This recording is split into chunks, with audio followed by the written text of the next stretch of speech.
This is a screencast on how to describe the purpose and parts of a frequency table. Let me start off by saying a frequency table is not a graph. It is a table and it's displayed quite differently to the graphs.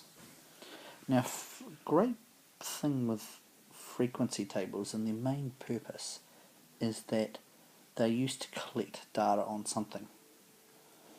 And you'll notice in this column here there's a series of marks, and these are being marked every time the particular occurrence, or in this case the score, has taken place. So when we're doing surveys and things, we can actually often go around and just mark them off, people's responses to particular questions or things that we observe have happened. So they're particularly used in surveys. Anyway, let's have a look at them more closely and how we interpret the information that's in a frequency table. The other thing also before we do that is that frequency tables are often turned into graphs. For instance, this one here could quite easily be turned into a bar graph if we wanted to. So here in front of us we have a frequency table. Now before we start, we actually have a massive problem because we don't know what the title is.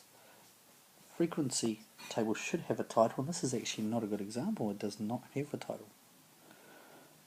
Then the next place to look is the headings. So in this case we have the score, the tally, and the frequency. And the score is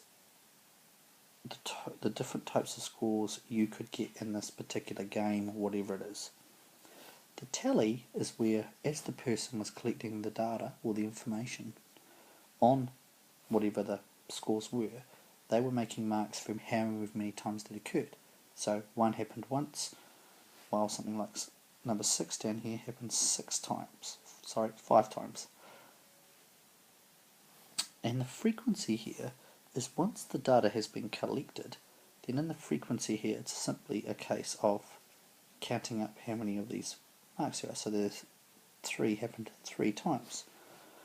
5 happened 1, 2, 3, 4 times, so hence it's 4 here.